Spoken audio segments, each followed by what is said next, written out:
2023년 7월 26일 수요일. 이번 영상에선 미국의 주택 가격이 올해 2023년도 초부터 5개월 연속 상승하고 있거든요. 그러면 왜 미국 집값이 상승을 하고 있는지 그 근본적인 원인들을 한번 살펴보려고 합니다. 그냥 일반적으로 금리가 올라가면 집값도 떨어지고 주식 가격도 떨어지고 자산 가격이 떨어진다. 그리고 금리가 내려가야지 뭐 다시 올라간다. 이렇게 막연하게 생각하는데 세상 돌아가는 게 그렇게 단순하지가 않죠. 이게 그렇게 수학 공식처럼 뭐 요 가격 요 요소를 이만큼 몰리면은 결과가 얼마나 올라가고 내려가고 이게 수학 공식처럼 딱 나오면은 뭐 누구나 다 돈 벌겠죠. 근데 세상 그렇게 단순하지 않고 자, 그러면 이 그림을 설명을 드릴게요. 이거는 저 프레드라고 미국 세인트루이스 페드 그 데이터베이스인데 무료로 다 데이터 다운받을 수도 있고 아무나 다 가서 볼 수가 있어요.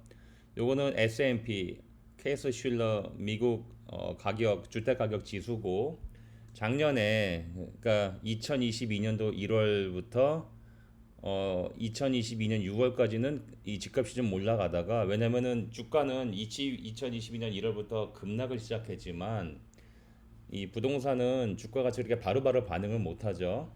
그러니까 천천히 반응하죠. 그래서 2022년 6월까지는 집값은 올랐어요. 왜냐면 기존에 계약해 놓은 것도 있고 그리고 금리도 미리 동결시켜 놓은 것도 있고 하기 때문에 금리가 오르는 와중에서도 동결된 금리를 활용할 수 있기 때문에 주택 대출 받을 때는 그래서 이때까지는 크게 고금리 영향이 없었다고 볼 수 있겠죠. 그래서 2022년 6월까지 집값이 계속 올라서 피크를 친 거예요. 피크를 쳤다가 그때부터 계속 하락을 합니다. 미국 집값이 계속 하락을 하죠. 이게 고금리 영향을 받기 시작한 거죠. 그리고 올해 1월에 바닥을 치고 이게 지금까지 5개월 연속 상승을 하고 있는데 지금이 7월 26일이지만 요 데이터는 5월 데이터거든요. 그러니까 이제 6월, 7월 데이터는 다음 달, 다다음 달에 나오겠죠. 그러니까 요 데이터가 나오는 거는 한 달 반, 두 달 뒤니까.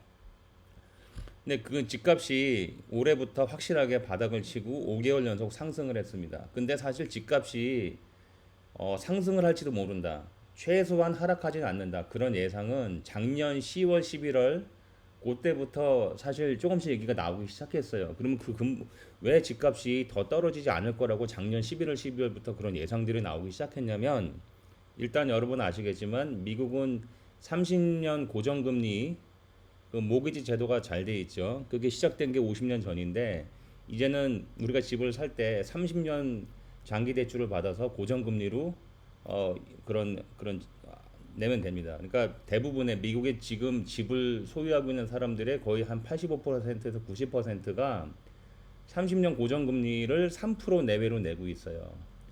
그러니까 그 사람이 집을 판다. 그러면은 3%로 뭐 2.8%든 2.9%든 3.12%든 그 3% 전후로 금리를 30년간 낼 수 있는데 집을 팔고 나서 집을 새로 살려고 할 때에는 6% 7%를 내야 되는 거예요.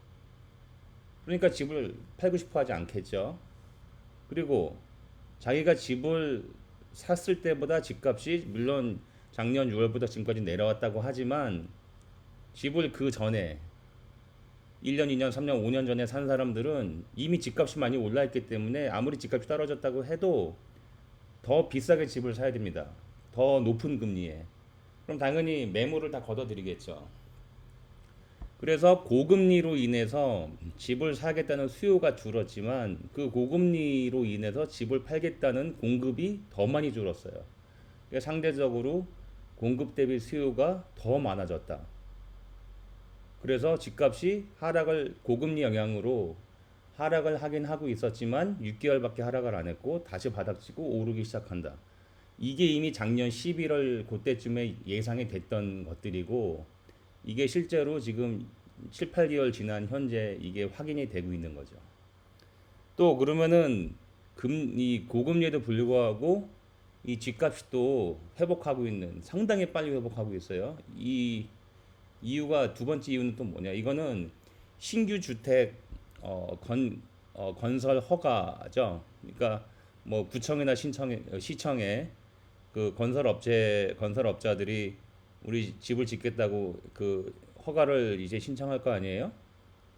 근데 이미 금리가 0% 1%일 때에도 이런 그 업자들은 고금리를 내고 있었어요. 이 주택금리는 3% 정도지만 대출금리가 이런 업자들 커머셜 론이고 더 리스킹할 론이기 때문에 이 사람들은 이미 금리가 0% 1%일 때도 거의 9% 10%뭐 그렇게 어떤 경우는 한 8% 내지만 거의 10% 가까운 금리를 내고 있었던 업자들인데 커머셜 론은 훨씬 더 비싸요. 근데 금리가 갑자기 확 올라 버리니까 커머셜 런도 갑자기 더 비싸졌죠. 그러니까 전에 한 9%면은 대출 받아가지고 집을 지어서 팔고 분양받고 그리고 이제 또 이익을 남기고 그런 비즈니스인데 건설업자들의 모델이 이게 갑자기 13% 10뭐막 이렇게 올라가니까 이거 금리는 금리대로 비싸졌지. 인플레이션대로 높지. 자재는 자재비대로 굉장히 비싸지.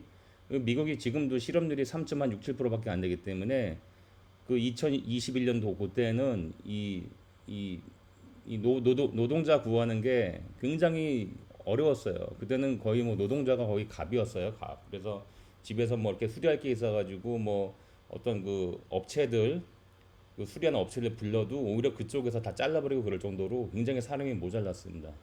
일선에서 일하는 그런 우리 막말 말하는 노가다죠. 노가다가 없어 귀했어요. 2021년도.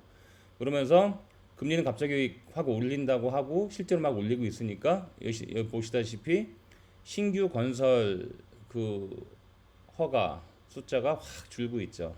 그러니까 신규 건설도 계속 줄어들지. 기존의 그러니까 신축은 줄어들지 공급이 그리고 구축은 구축대로 매물이 시장에서 많이 없어졌지. 왜냐면은 금리가 아까 말씀드린 대로 금리는 금리대로 2배, 3배 내야 되고 거기다가 집값은 집값대로 더 올랐고 그러면은 집을 팔고서 그냥 렌트로 가면 되지 않냐. 이미 2022년 그때 23년 그때는 렌트가 작년 재작년에 비해서 한 2, 30%다 오른 상태예요. 월세가. 그러니까 그러니까 집을 가지고 있는 그 집주인 입장에서는 집을 팔 인센티브가 하나도 없는 거예요. 네. 그래서 신축은 신축대로 줄지, 구축은 구축대로 공급이 더 줄어들지, 수요가 줄어들었다고 해도 수요보다 신축과 구축의 공급이 더 급하게 빨리 줄었기 때문에 상대적으로 수요가 훨씬 더 많아진 거죠. 상대적으로. 그래서 미국의 집값이 작년 올 초까지 바닥치고 6개월 정도 하락하고 바닥치고 올라가고 있다. 그래서 6월 달 데이터, 7월 달, 8월 달 데이터는 앞으로 다음 달, 다다음 달, 다다다음 달에 나오겠죠. 그래도 6개월 이상 보통 연속 집값이 상승하면 이거는 구조적인 일시적인 반등이 아니라 구조적인 반등이다 이렇게 얘기를 하는 사람도 있는데 뭐 일시적인 반등이든 구조적인 반등이든 그건 잘 모르겠고 그 지나가 봐야 아는 거고 일단 집값이 이렇게 빨리 잘 회복해주고는 이유 근본적인 이유 두 가지에 대해서 제가 한번 얘기를 해봤습니다.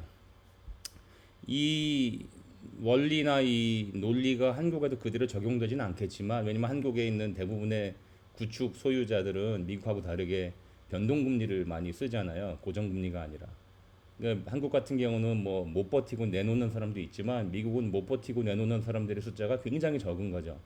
그러니까 이제 공급이 확 줄어들어서 상대적으로 수요가 늘다 보니까 집값이 올해부터 연속 5개월 연속 이제 상승을 하고 있는 거고 한국은 조금 사정이 다를 수 있겠지만 제 핵심은 단순히 금리가 오른다고 해서 집값이 떨어지고 또 금리가 내리니까 집값도 오르고 뭐 주식 가격도 오를 거다.